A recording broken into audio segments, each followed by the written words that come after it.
So, welcome to another One Piece shipping video, because out of everyone on YouTube and possibly in the community, I'm probably the only one that actually really cares and tries to analyze One Piece shipping in video format on YouTube and wherever, right?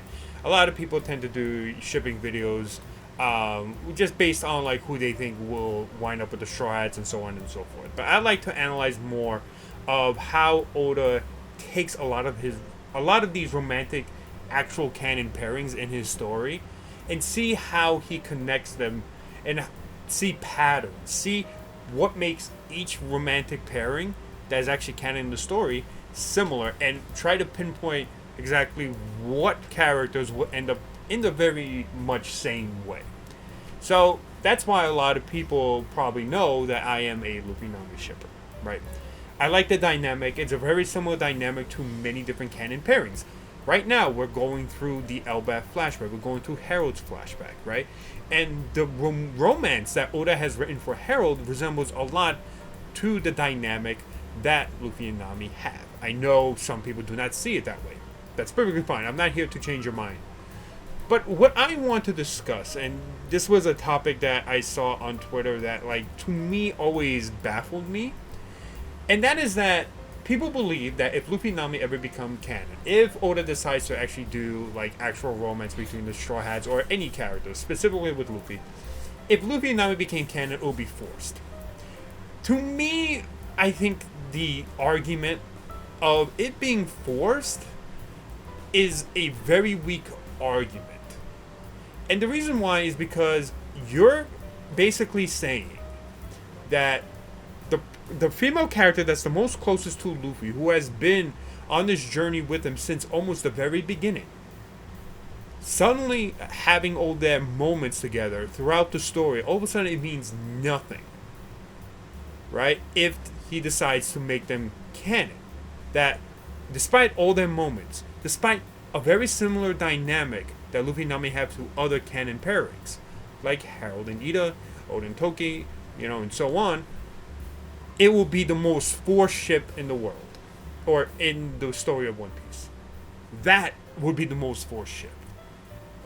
That baffles me, because that's not what forced actually means. You're not forcing a canon ship. You're building it slowly as the adventure goes, right?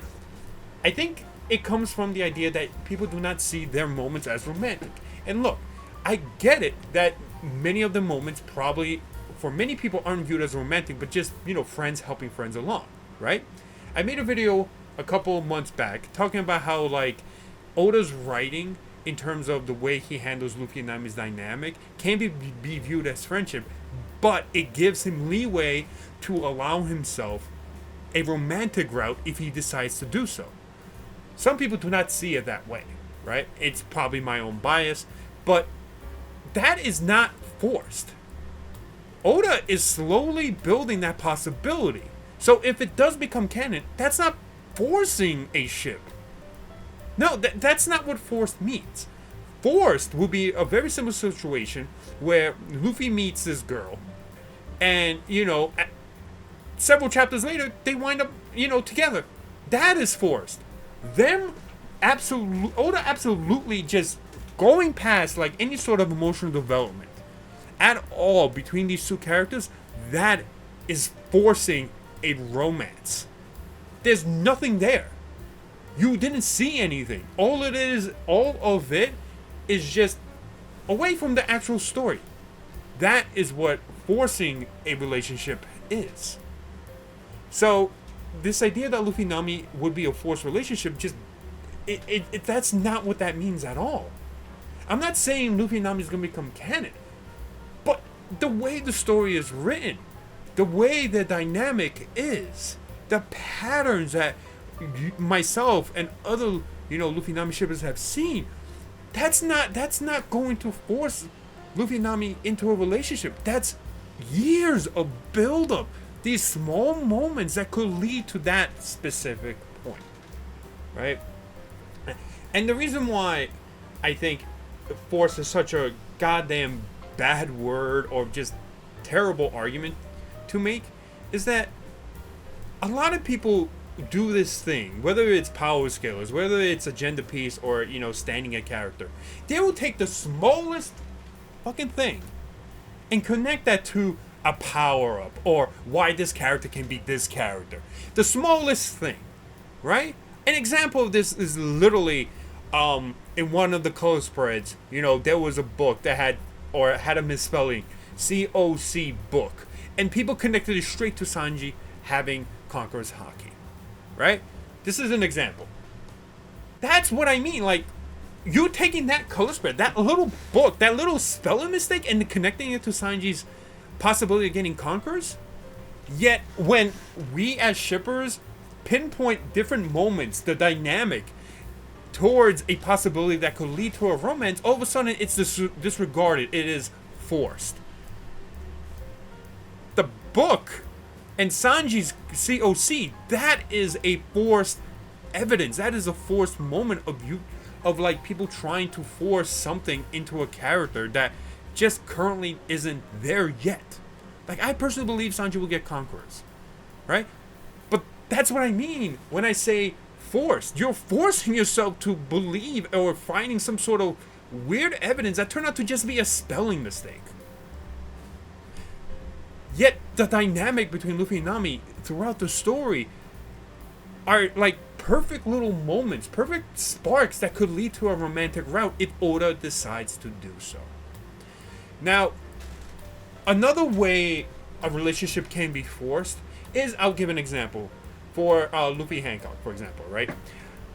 Oda can definitely do Luffy Hancock as the canon pairing, right? He could definitely decide if he wants to do Luffy Hancock. That's perfectly, in his right.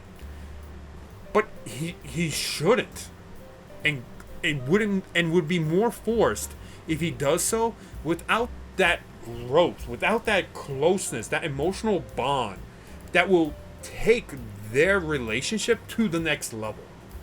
If you're just using the one-sided attraction from Hancock as that one piece of evidence, right?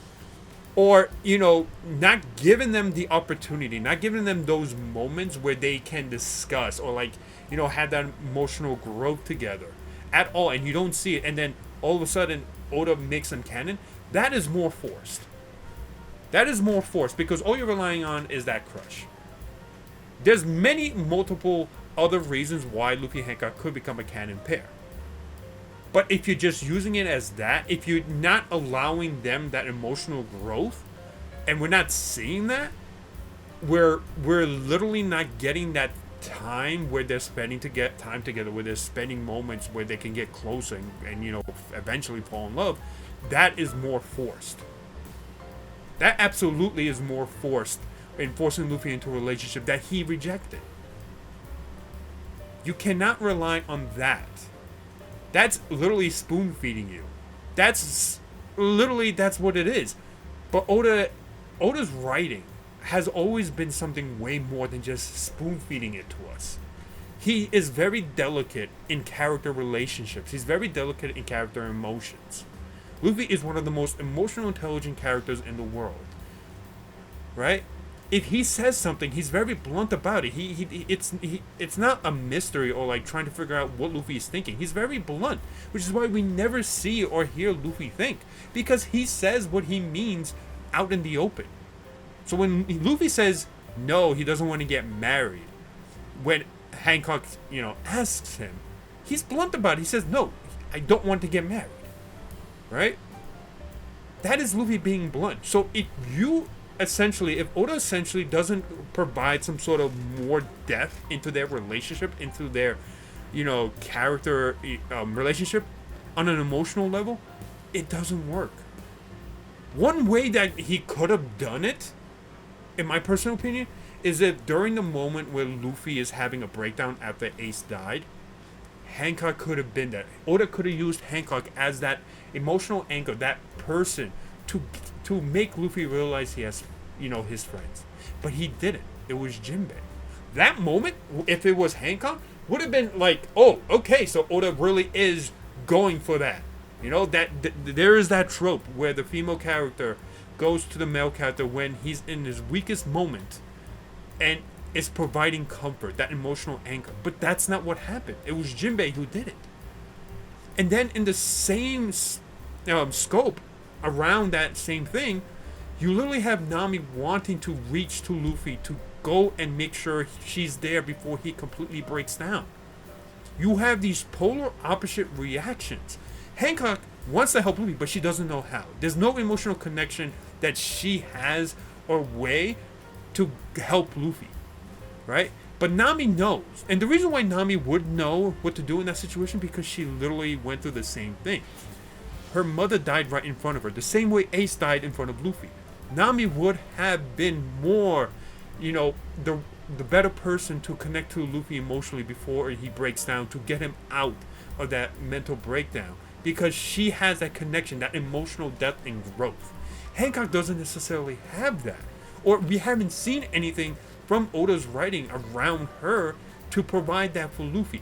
Granted, it could be a situation where Hancock doesn't know because she's never been in love, she's never been in a relationship or had this emotional growth, because most of the time she has hated men and hated individuals who could possibly treat her the same way that the Celestial Dragons, did, right?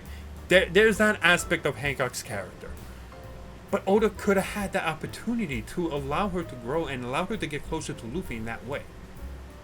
That's why that feels more forced than what Nami would have done, or like Nami's dynamic and moments would have been, That's why it just feels weird to me that people see that as more forced than what Luffy has with Hancock. Right? I get it. Like, some people believe that you need to have one of the characters to officially feel some sort of attraction. You need to have some sort of, like, romance or, like, feelings for another character. Right? You see that a lot in shonen, where, like, characters have feelings, and you build upon that. But Oda isn't writing, like, a full-blown romance manga. He's inserting romantic tropes. He's inserting romantic tidbits here and there. But how he writes it is important. Like, look at all the canon pairings. Oden Toki, Kinemon and Sudo, even Harold and Ida.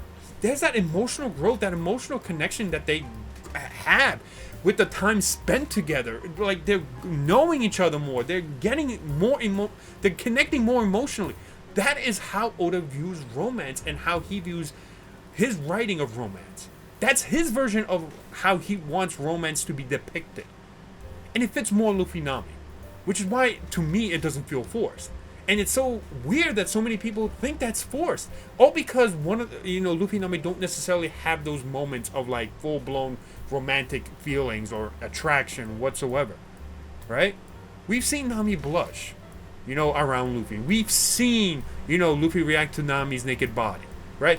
All of these could literally be viewed as gags, or just not, like, a real hard piece of evidence to certain people, to certain, shippers who disagree with Luffy Nami. Everyone has a different interpretation of that. But the emotional bond that Luffy has with Nami is very similar to the emotional bonds that other romantic pairings have. And that is why Luffy Nami fans are, like, incredibly confident in why they ship Luffy and Nami together, because it exists in the way Oda's writing other pairings. It's growing that emotional connection and bond with these two characters, and it's slowly making sure that those moments, if he decides to do so, he can lead down the romantic route. Right? I don't know what Oda is planning. I don't know what Oda sees in the future for, in terms of romance with any of the Straw Hats, or, with the Straw Hats and other characters. I don't know. But based on what we know and how Oda writes things, and certain ways that, Oda's nuances work in terms of actual romantic pairings that become canon in the story, Luffy and Nami would not be forced. And that's why I think the forced ideology, the forced, like, belief is just really just, it's not correct. You can dislike Luffy Nami and, you may think it's forced. But that's only because you are not viewing that relationship, those moments, as something that could lead to something romantic. And that's your interpretation. I don't know. Like, Luffy Nami could not become canon. That's perfectly fine with me. I just analyze these sort of things because that's what I'm interested in. But Luffy Nami will not be forced.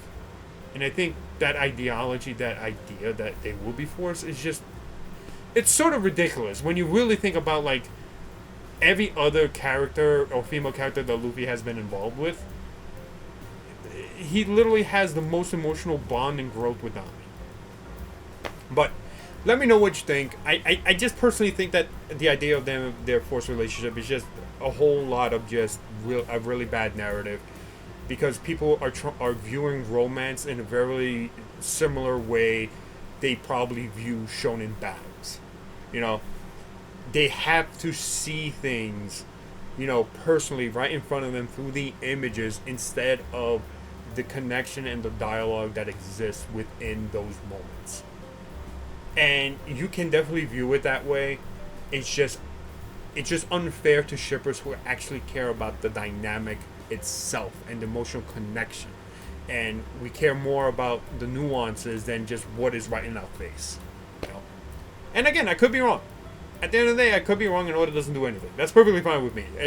I'm not going to be distraught if Oda doesn't make Luffy Nami canon, or if he decides to make Luffy and someone else canon. I'm not going to be distraught, because at the end of the day, I love One Piece for what it is. I love One Piece's story. I love the writing. I love the world building. And that is what I cater a lot more with One Piece than I do with shipping. But I do love the shipping aspect. So, alright, let me know what you think. Let me know in the comments below, and thank you for watching my video. I'll see you guys next time, and remember, have a great day.